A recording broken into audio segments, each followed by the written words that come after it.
ಚಕ್ಲಿಗಳಲ್ಲಿ ಬೇರೆ ಬೇರೆ ಚಕ್ಲಿಯನ್ನ ಮಾಡಬಹುದು. ನಾನಿವತ್ತು ಉದ್ದಿನ ಕಾಳನ್ನ ಬೇಯಿಸಿಕೊಂಡು ಗರಿಗರಿಯಾದ ಚಕ್ಲಿಯನ್ನ ಹೇಗ್ ಮಾಡೋದು ಅಂತ ನೋಡೋಣ.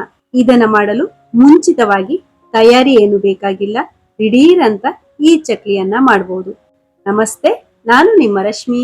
ಐತಾಳ್ಸ್ ನಳಪಾಕಕ್ಕೆ ನಿಮಗೆಲ್ಲರಿಗೂ ಸ್ವಾಗತ. ಮೊದಲು ಒಂದು ಕುಕ್ಕರ್ಗೆ 1 ಕಪ್ ಆಗುವಷ್ಟು ಇಡೀ ಉದ್ದನ್ನ ಹಾಕಿ 2 ರಿಂದ 3 ಬಾರಿ ಚೆನ್ನಾಗಿ ತೊಳೆದುಕೊಳ್ಬೇಕು. ತೊಳೆದ ನಂತರ ನೀರನ್ನೆಲ್ಲ ಬಸಿದು 2 ಕಪ್ ನೀರನ್ನ ಹಾಕಿ ಮೆತ್ತಗೆ ಬೇಯಿಸಿಕೊಳ್ಬೇಕು.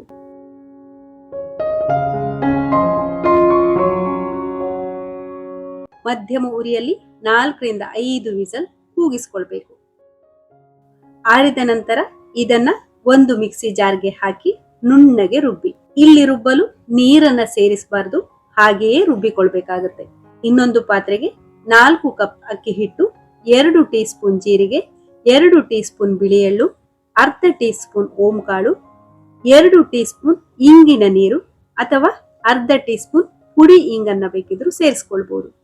ಹಾಗೆಯೇ 1.5 ಟೀ ಸ್ಪೂನ್ ಉಪ್ಪು, 1 ಟೇಬಲ್ ಸ್ಪೂನ್ ಬೆಣ್ಣೆಯನ್ನ ಸೇರಿಸಿ ಚೆನ್ನಾಗಿ ತಿಕ್ಕಿ ಕಲಸಿಕೊಳ್ಬೇಕು. ಬೆಣ್ಣೆಯ ಬದಲಿಗೆ ಬಿಸಿ ಎಣ್ಣೆಯನ್ನ ಬೇಕಿದ್ರೂ ಹಾಕಿಕೊಳ್ಬಹುದು.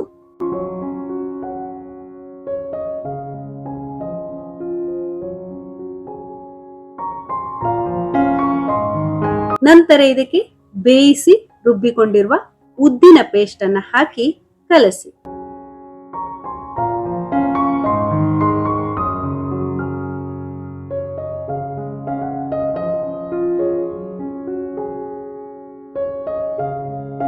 ಕಲಸಿದಾಗ ಗಟ್ಟಿ ಅನಿಸಿದ್ರೆ ಸ್ವಲ್ಪ ನೀರನ್ನ ಸೇರಿಸಿ ಚೆನ್ನಾಗಿ ನಾದಿಕೊಳ್ಳಿ.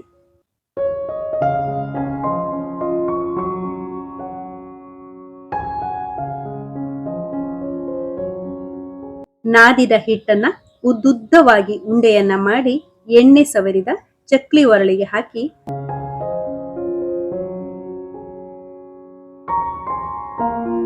ಒಂದು ಪ್ಲಾಸ್ಟಿಕ್ ಹಾಳೆಯ ಮೇಲೆ ಈ ರೀತಿ ಒತ್ತಿ ಚಕ್ಲಿಯನ್ನ ಸುತ್ತಿದ ನಂತರ ಚಕ್ಲಿಯ 2 ತುದಿಯನ್ನ ಕೈಯಲ್ಲಿ ಒತ್ತಬೇಕು. ಇಲ್ಲದಿದ್ರೆ ಎಣ್ಣೆಗೆ ಹಾಕಿದಾಗ ಬಿಟ್ಟುಕೊಳ್ಳುವ ಸಾಧ್ಯತೆ ಇರುತ್ತೆ. ಎಣ್ಣೆಯನ್ನ ಚೆನ್ನಾಗಿ ಕಾಯಿಸಿ ಮಧ್ಯಮ ಉರಿ ಇಟ್ಟು ಒಂದೊಂದೇ ಚಕ್ಲಿಯನ್ನ ಎಣ್ಣೆಗೆ ಬಿಡಿ.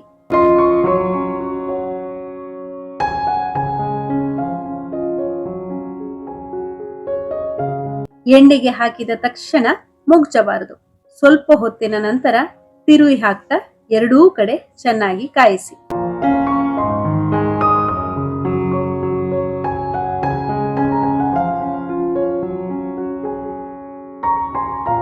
ಎಣ್ಣೆಯ ಗುಳ್ಳೆಗಳೆಲ್ಲ ಕಡಿಮೆಯಾಗುವವರೆಗೆ ಕಾಯಿಸಿ.